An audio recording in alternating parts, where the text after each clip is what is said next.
Assalamualaikum warahmatullahi wabarakatuh. Selamat pagi untuk kita semua. Salam sehat. Hari ini saya akan lanjutkan kuliah perpindahan panas dengan topik konduksi dua dimensi. Sebelumnya kita sudah mempelajari tentang konduksi satu dimensi. Konduksi satu dimensi artinya adalah perpindahan panasnya hanya satu arah saja, yaitu biasanya arah sumbu X. Jadi kalau konduksi dua dimensi berarti arah perpindahan panasnya dalam dua arah, biasanya sumbu X dan sumbu Y. Ya. Nah, untuk menyelesaikan konduksi dua dimensi ada beberapa metode. Pertama metode analitik, kemudian metode analisa numerik, kemudian metode faktor bentuk, yang berikutnya metode grafik. Jadi saya memilih metode analisa numerik karena untuk penyelesaian konduksi dua dimensi ini paling berhasil ya dalam analisanya ya, yaitu dengan menggunakan teknik beda hingga ya, beda berhingga ya. Ini Anda sudah belajar di metode elemen hingga dan juga Anda sudah belajar di mata kuliah metode numerik.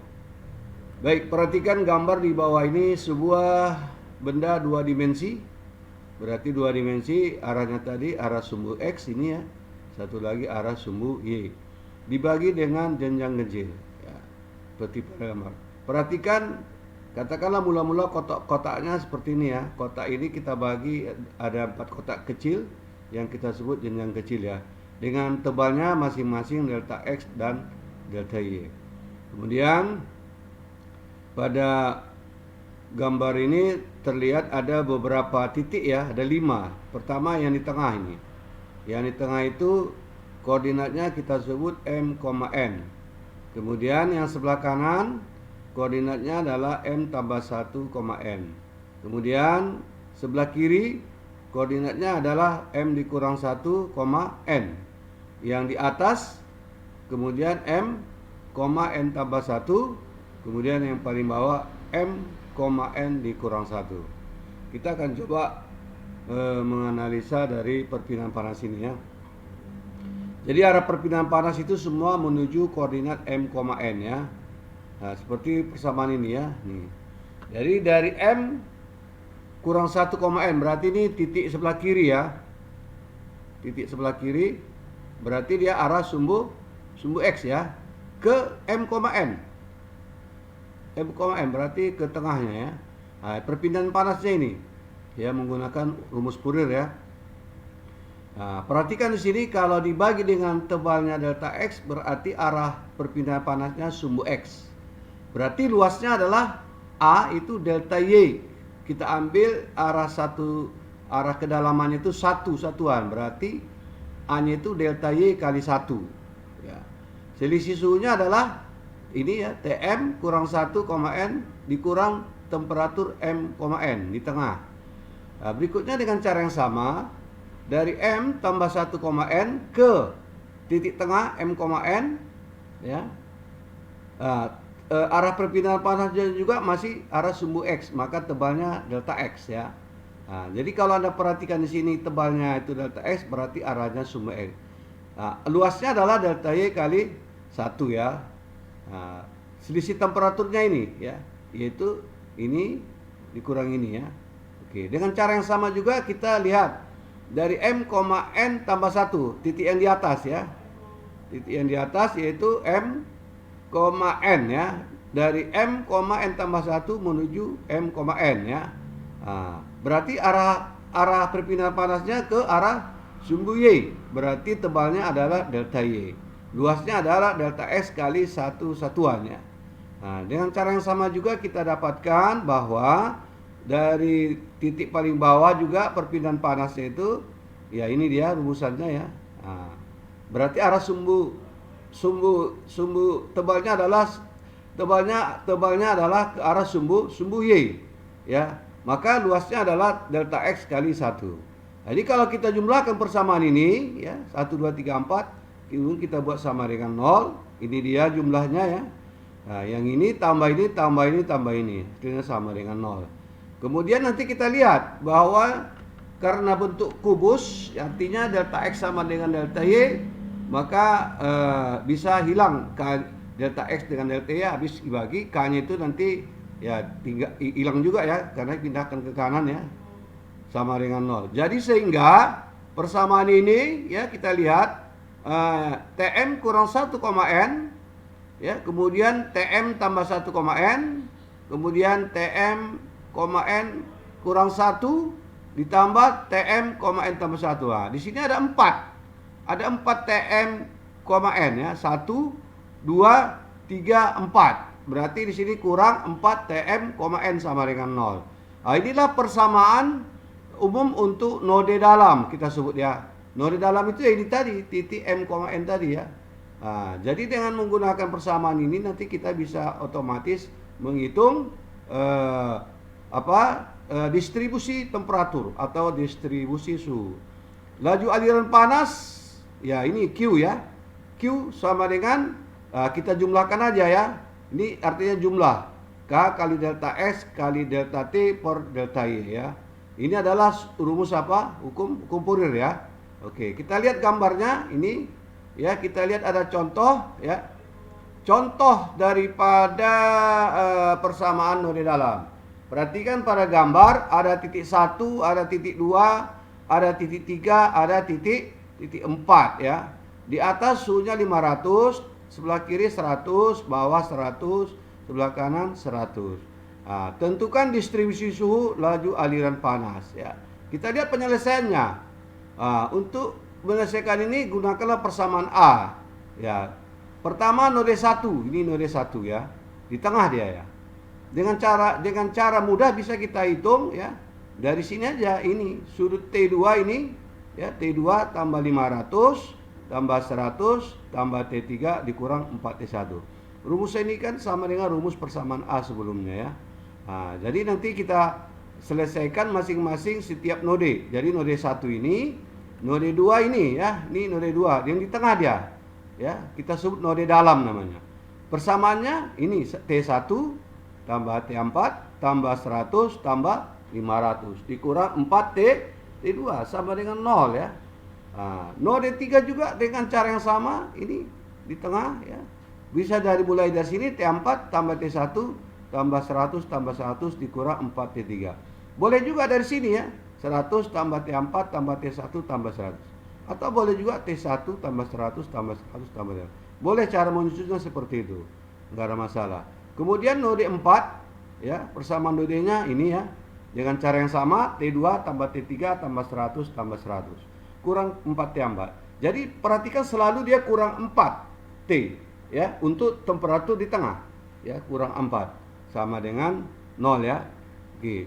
Jadi rumus apa tadi, persamaan yang kita peroleh tadi itu kita susun kembali.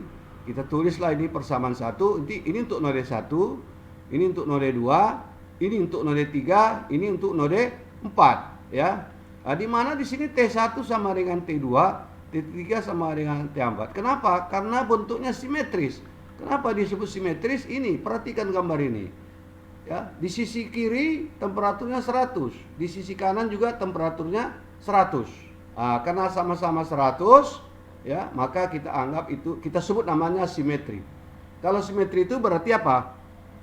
Temperatur T1 sama dengan temperatur T2, temperatur T3 sama dengan temperatur T4 ya.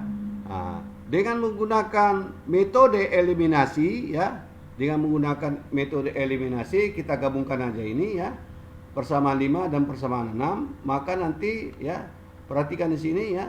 Ini persamaan 5, ini persamaan 6. Jadi yang mau kita hilangkan di sini adalah T1. Mau kita eliminasi T1. Berarti untuk mengeliminasi T1, persamaannya ini dikali 1, persamaan di bawah kali 3. Persamaan ini sama masih bentuknya. Wah, persamaan ini adalah 3 kali 200, 600. 3 kali T1, 3T1. 3 kali T3 adalah 9 ya. Di sini kurang ya. Nah, jadi ini yang mau kita habiskan, habis ini ya. Jadi kalau dijumlahkan ini habis ya. Nah, kalau T3 ditambah kurang 9T3 itu hasilnya minus 8T3 sama dengan 0 ya. Dari sini nanti dapatlah T3 150. Kalau sudah dapat T3, masukkan kembali ke persamaan 5 atau 6.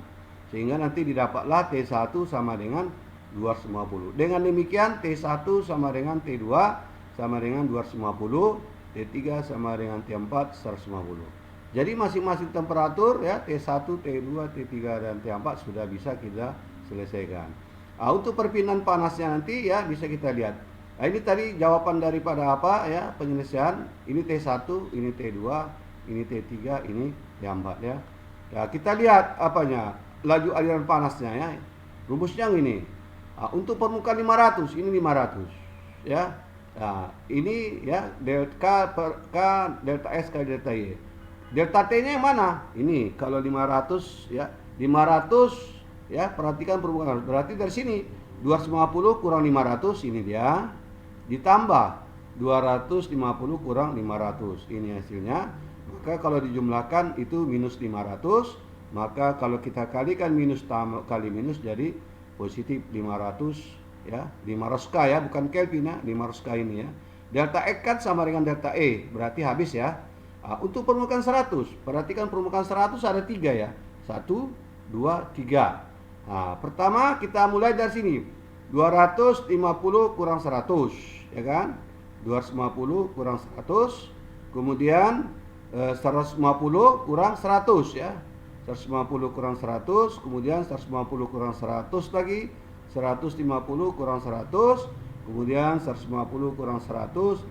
Yang terakhir nanti 250 kurang 100. Hasilnya nanti dapat minus 500 K ya. K-nya itu maksudnya konduktivitas termal ya. Konduktivitas termal ya. Tinggal masukkan aja harga K. Misalkanlah K-nya dapatnya misalnya K itu misalnya bahannya misalnya dari K 20 watt per meter ya Celsius Kelvin. Kalikan sehingga dapatlah perpindahan panasnya ya. Inilah salah satu cara untuk menyelesaikan konduksi dua dimensi ya dengan metode analisa numerik ya. Baik, untuk menyelesaikan persoalan metode analisa numerik ada tabel yang sudah langsung ditulis ya bentuk persamaan umumnya. Misalnya ini ya, interior node. Interior node itu berarti apa? Node dalam. Node dalam ini ya. Ini M, N yang di apa ini? Yang dalam kotak ini ya. Nah, rumusnya ini. Ini yang tadi yang sudah kita turunkan ya. Kalau dia untuk node pada sudut dalam dengan konveksi, ini sudutnya, tapi berhubungan dengan konveksi ya, ini sudut dalam namanya. Persamaannya itu ini ya, ini. Ya cukup nanti kita Anda pakai rumus ini ya. Kemudian yang satu lagi ini untuk node pada permukaan yang dengan konveksi ya, berbatasan dengan konveksi. Rumus umumnya ini. Pokoknya kalau dia seperti ini bentuknya ya, maka pakai ini ya. Anda nggak bisa pakai ini atau ini nggak bisa.